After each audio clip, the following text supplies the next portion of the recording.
Valley civilisation.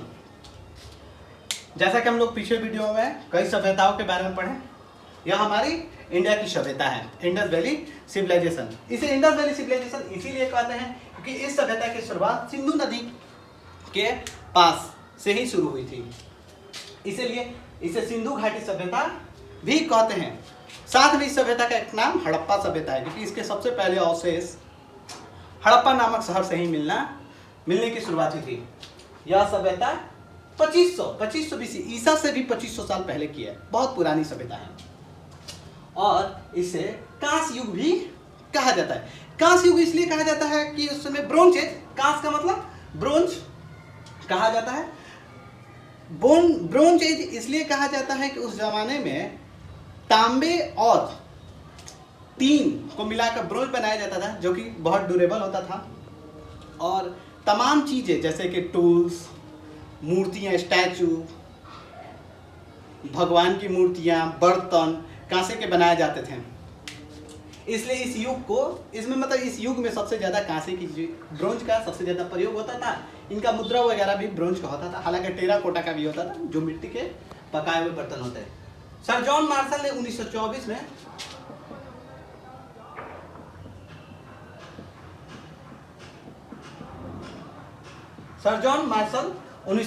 में इस बात को पुख्ता कर दिए कि यह सभ्यता कांस्य सभ्यता है। हालांकि ये बात सर जॉन मार्शल ने कही थी। हालांकि इन्होंने अन्य घर को भी विश्व का आश्चर्य धरोहर बताया था, क्योंकि अन्य घर भी उस समय बहुत बड़ा हुआ करता था, स्नान घर भी हुआ करता था उस टाइम। हम लोग आगे बात करते हैं। इस सभ्यता की खोज भारत में दयाराम साहनी ने किया था, 1921 में शुरू की थी। हालांकि इन्हीं की देख रेख में इस सभ्यता की खोज चल रही थी। हमारी सभ्यता यानी कि इंडस वैली सिविलाइजेशन एक अर्बन सभ्यता थी। अर्बन यानी शहरी, एक शहरी सभ्यता थी। शहरी सभ्यता में इसलिए कह सकते हैं ये काफी डेवलप थी क्योंकि यहाँ के कंस्ट्रक्शन, बिल्डिंग, रोड बनाने के तरीके इतने अच्छे हुआ करते थे कि बारिश हो तब भी गली साफ हो जाता था ऑटोमेटिक, और हवा भी बहती हो तो सारी धूल मिट्टी को हटाकर बाहर तक ले जाती थी, इससे गली भी साफ हो जाता था। यह सभ्यता ट्रायंगुलर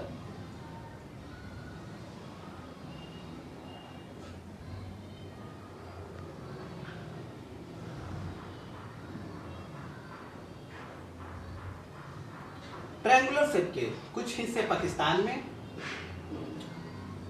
कुछ हिस्से पाकिस्तान में, कुछ राजस्थान में,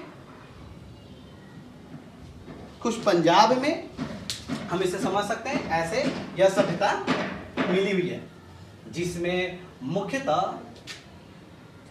वैसे तो 1500 टोटल 1500 शहर की कल्पना नहीं, 1500 शहर मिलने की आशाएं हैं, लेकिन अभी तक 7 ही मिल पाए हैं। जबकि टोटल इतने शहरों की यानी कितना सिटी की कल्पना की गई है कि इतने शहर होंगे। हालांकि अभी तक कुछ क्लियर नहीं हो पाया है, लेकिन 7 अब तक 7 शहरों को खोजा गया है, जिसमें मोहनजोदाड़ो, रोपण, चनहुदड़ो, कालीबंगा, जिसमें कालीबंगा बहुत इंपॉर्टेंट है, लोथल है, सरकोटदा है और कंगेदेरव है।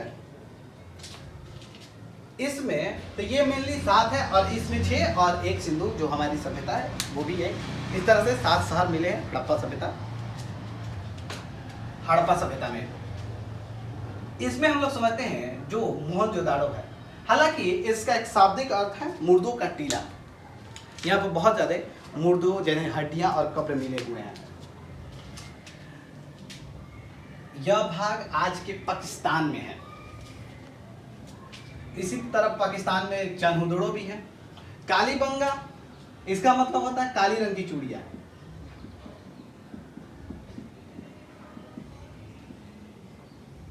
काली रंग की चूड़ियां, यहां पे काली रंग की चूड़ियां मिली हैं, इसलिए इसका नाम कालीबंगा भी है। लोथल है और इस तरह से और भी कई शहर मिले हैं। आगे हम लोग चलते हैं मोहनजोदाड़ो के खोज में। मोहनजोदाड़ो की खोज J.F. मैक ने 1927 से लेकर 31 तक की है और J.F. डेल्स ने 1963 तक इसकी खोज करते रहे हैं। यह खोज होते होते इसकी खोज कई लोगों ने की और ऐसा भी कहा जाता है कि यहाँ पर जो लोग थे वो भूमध्यसागरीय जाति के, भूमध्यसागरीय से होते हुए उसी जाति के थे। कुछ लोग द्रविड़ जाति के भी मानते थे, लेकिन मुख्यतः यहाँ आर्य थे। आर्य श्रेष्ठ व्यक्ति कहा जाता है। आर्य का अर्थ होता है श्रेष्ठ व्यक्ति। ऐसा भी कहा आर्य यह पश्चिमी देशों से आए हुए थे।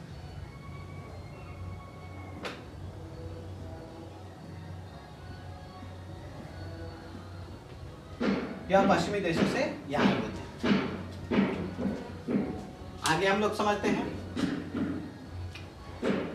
यहाँ पे जो मुद्रा होती थी, पॉट होते थे, यानी कि बहुत तरह की बर्तनें होती थी, वो टेराकोटा। टेराकोटा का मतलब होता है मिट्टी के बर्तन।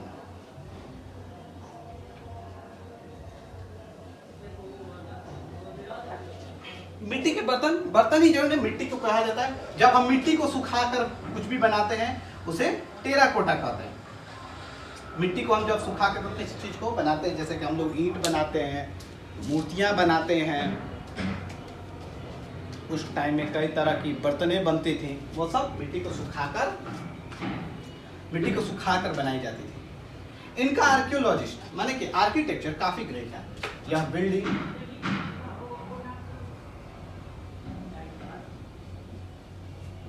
रोड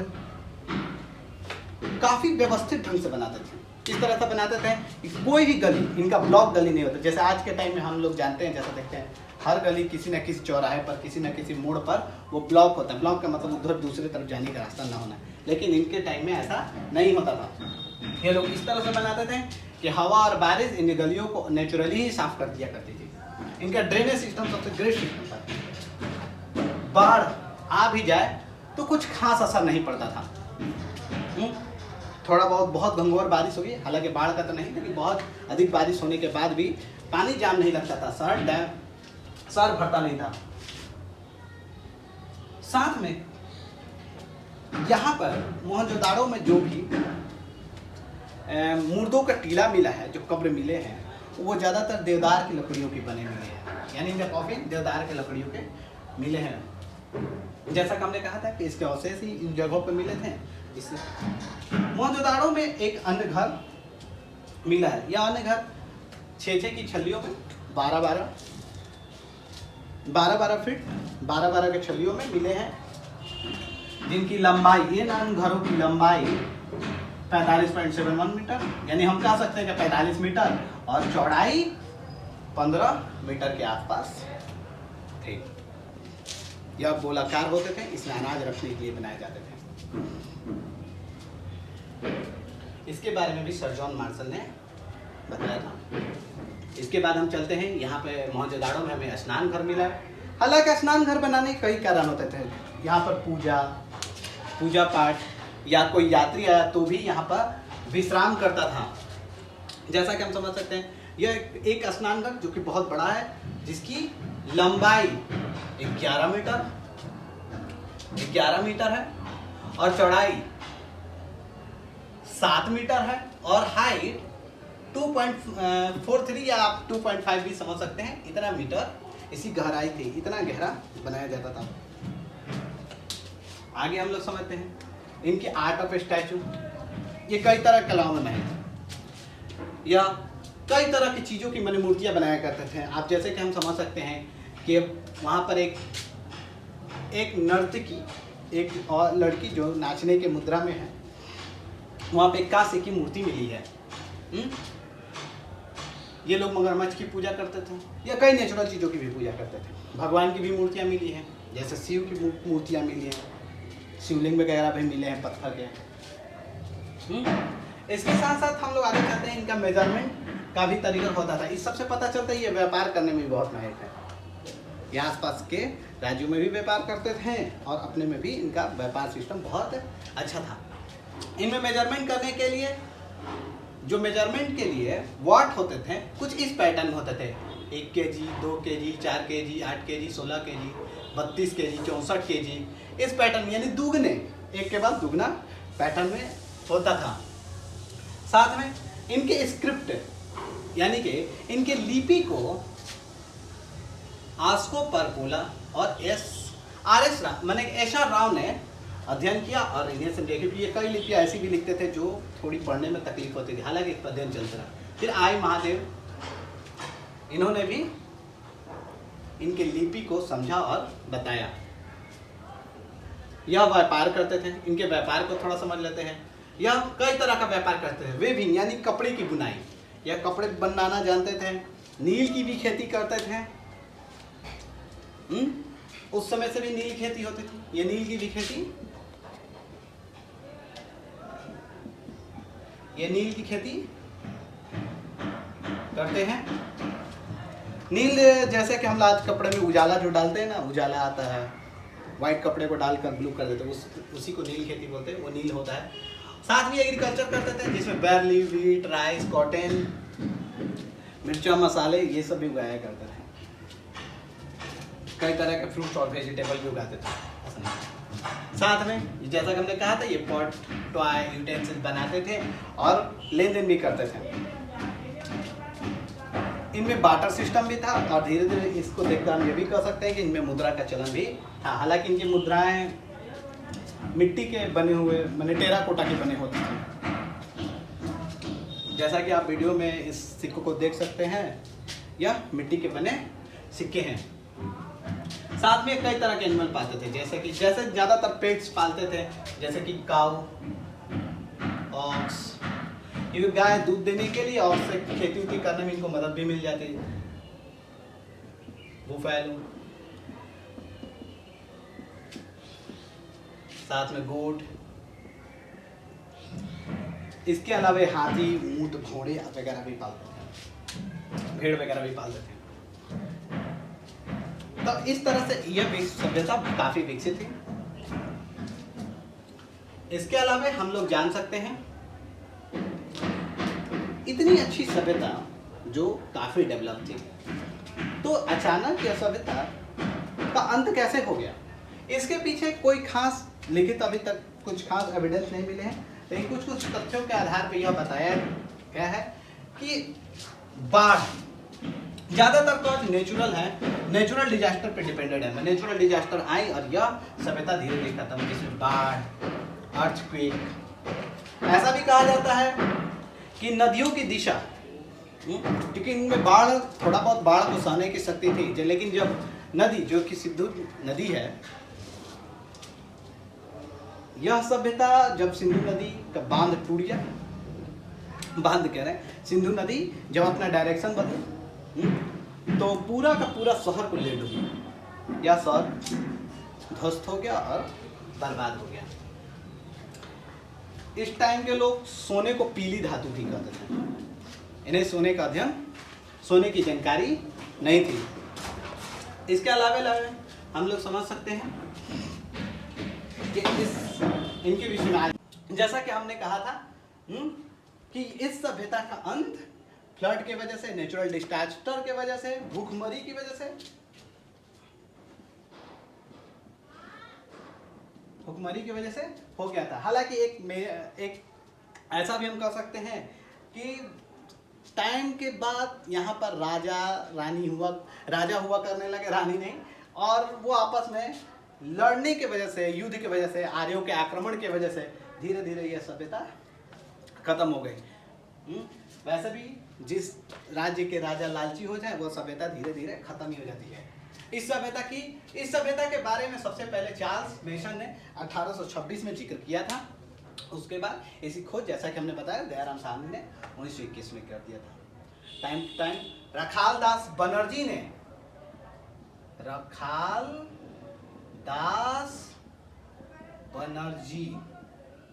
ने मोहनजोदाड़ो की खोज 1922 में इन्हीं के मतलब की निगरानी में 1922 में की गई। आज हम लोग ये भी समझते हैं कि इस सभ्यता के कुछ अवशेष इन जगहों पर प्राप्त हुए हैं। जैसा कि हम लोग समझ सकते हैं, तंदूर जैसे रोटी, पकी हुई रोटी हड़प्पा में मिली थी। सजावटी ईंटें मैंने जो जिन ईंटों से हम लोग घर दीवारें बनाते हैं, वो ईंटों को कालीबंगा मिले। यहाँ पे काली रंग की चूड़ियाँ भी मिली थी। स्नान घर जैसा कि हमने मोहनजोदाड़ो में बताया ही था। फिर कुषाण कालीन मोहनजोदाड़ो में मिला था। कालीन उसको कहते हैं तो जो बिछाए जाते हैं। ताम्र की कुल्हाड़ी यानी तांबे की कुल्हाड़ी मिली थी। कॉपर एक्स रोपण में मिली थी। रोपण एक जगह है, जैसा कि आप हम वीडियो में देख सकते हैं इस मैप में। जोता हुआ खेत मतलब प्लॉथिंग खेत जो हो रहा, प्लॉथिंग किया हुआ खेत मिला था, वो भी कालीबंगा में मिला था। इसके साथ खिलौने मिले थे, हल वाले खिलौने, मूर्तियाँ, पॉटें मिली थी, वो बनमाली में मिली थी। फिर गोदावाड़ा में गोदीवाड़ा मिला था लोथल में। और चावल के दाने और मिट्टी के सिक्के भी रंगपुर और लोथल में दोनों जगह प्राप्त हुए थे। उसी तरह रंगपुर एक जगह है जहां पे घोड़े के दांत और उसकी हड्डियां भी मिली थी। हड्डियां भी मिली थी। इसके बाद अग्निदेव की पूजा करते, हालांकि वो कई तरह के जानवरों की पूजा करते थे, कुत्ते की, पेड़ों की, नदी की, वर्षा की, इस तरह से कई चीजों की पूजा करते थे, जिसमें अग्निदेव की मूर्ति या शिवलिंग उनको कालीबंगा और लोथल दोनों जगह प्राप्त हुए थे। इसके साथ कफन युग एक सौदा, मतलब कि एक लाश जो कॉफिन में बंद था हड़प्पा में, ये भी इसके अवशेष है साला। जबकि इसके सबसे ज्यादा अवशेष मोहनजोदाड़ो में प्राप्त हुए हैं। साथ में कपड़ा, बुना हुआ कपड़ा इनको मोहनजोदाड़ो में प्राप्त हुआ था। इस तरह से कुछ अवशेष मिले हैं और भी कई अवशेष हैं, जैसा कि आप वीडियो में देख सकते हैं। आज के लिए इतना ही।